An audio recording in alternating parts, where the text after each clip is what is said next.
Hello everyone, this is Dr. E and for today, pag-uusapan naman natin yung CPCTC na theorem na gagamitin natin sa pag-prove ng ating mga congruencies sa mga triangles.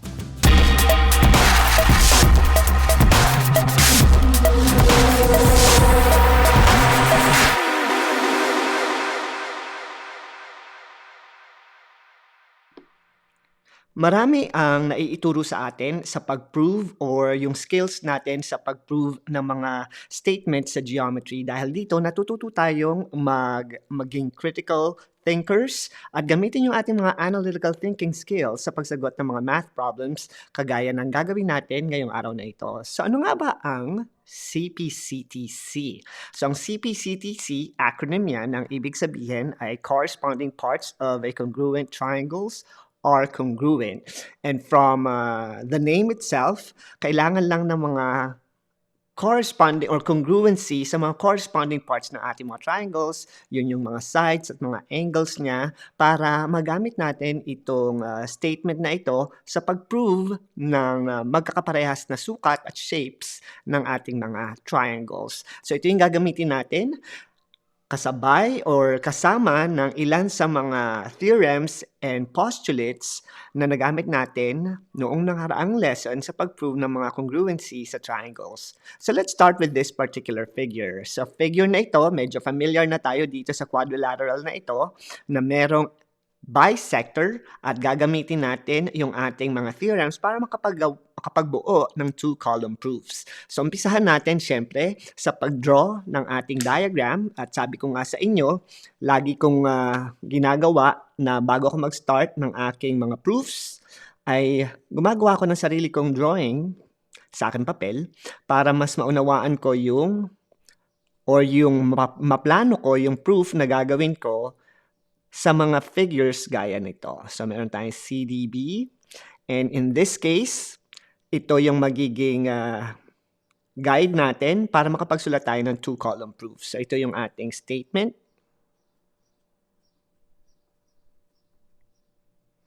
At ito naman yung ating reason. So, dito sa ating, nakikita ninyo dito, yan, yung ating given, line segment AB bisects CAD. So, ito yung ating line segment AB. At ito daw ay bisector. At binabisect niya CCAD.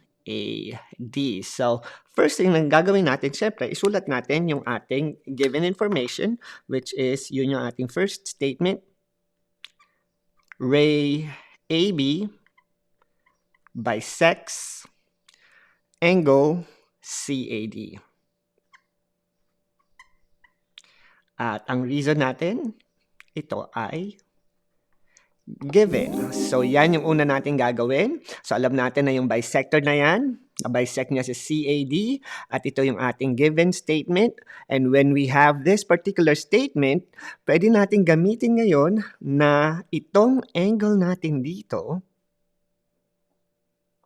ay congruent dahil yun yung ibig sabihin or definition ng bisector. So, meron tayo ngayong measurement ng angle CAB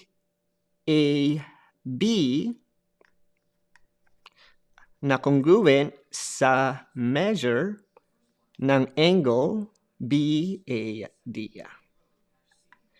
And we know that dahil yan yung definition of angle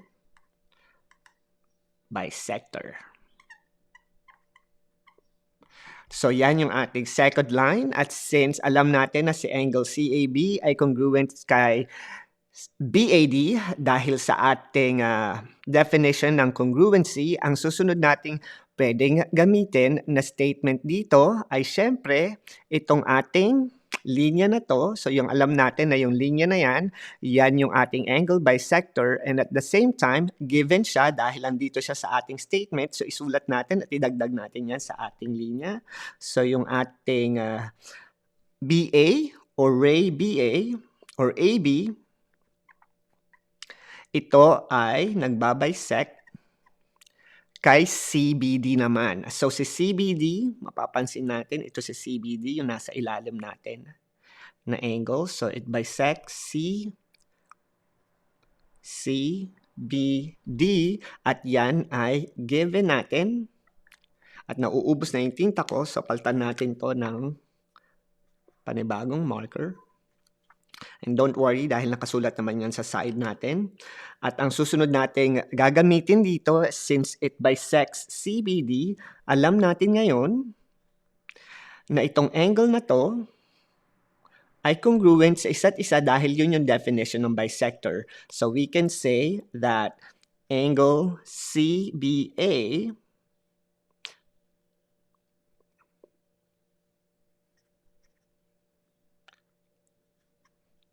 ay congruent kay,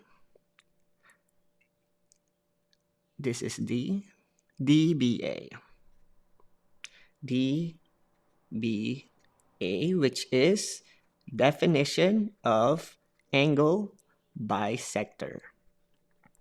At since ginagamit natin itong ating ray AB or BA, pwede rin natin gamitin yung ating statement na yung ating line segment BA or AB ay congruent kay line segment BA using the reflexive property. And this is para mapakita na pag hiniwalay natin itong dalawang triangles na ito, congruent pa rin yung kanyang included side, which is yung AB. So, dyan natin ginamit yung reflexive property dito sa ating equation. And now, sa ating statement ngayon, makikita ninyo na si angle 1 at si angle 2 na lang yung ating kulang at alam natin doon sa ating third angles theorem na kapag congruent yung ating dalawang corresponding angles, yung dalawang corresponding angles na natitira ay congruent din sa isa't isa. So yan yung ating huling isusulat dito sa ating statement. So since alam na natin na ito ay congruent din, we can say na yung ating angle 1 ay congruent kay angle 2, and we're able to do that by the third angle theorem, or since makikita ninyo lahat ng mga corresponding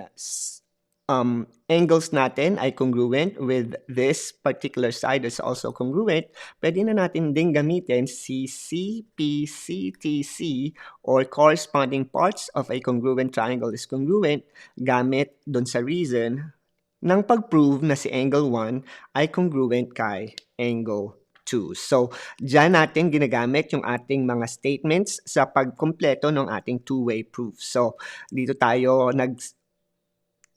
nag-continue sa ating proof. So, ito yung ating angle CBD na dahil meron tayong angle bisector, alam natin na congruent si measurement ni CBA at ni ABD or DBA at yung ating definition ng angle bisector, yung reasoning natin kung bakit natin nasabi na congruent siya. At alam din natin na si line segment AB or BA, it doesn't matter kung pagpalitin nyo yung kanyang forma, ay equal or congruent kay AB dahil sa reflexive property, and we're doing that to share na yung included side niya or yung side na common sa kanila ay si line segment AB. When I said sila, si triangle ACB at triangle ADB. And since alam na natin, using the ASA postulates na na-share rin natin kanina dito sa ating triangle, pwede na nating i-prove at share na congruent yung ating triangle using the CPCTC theorem or congruent parts of corresponding parts of... I'm still not sure about that. Si Siri gustong sumabay sa akin. So, yung corresponding parts of a congruent triangles are indeed congruent. So, yan yung ating proof or two-column proof na naisulat gamit yung ating CPCTC theorem. At sa inyo naman, gamit ang ating CPCTC as an additional theorem na pwede nyo gamitin sa pag-prove ng mga congruency ng ating triangle. Paano nyo naman ipoprove na si RS ay congruent kay RL given that angle TRS and TRL are right angles at si angle RTS ay congruent kay angle RTL.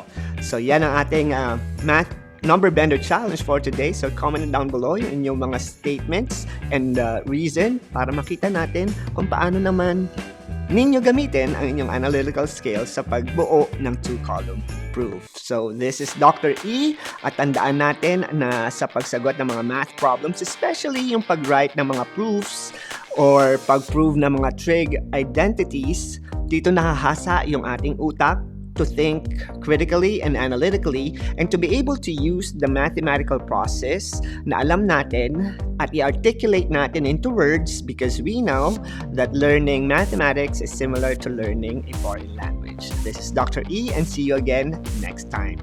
Bye!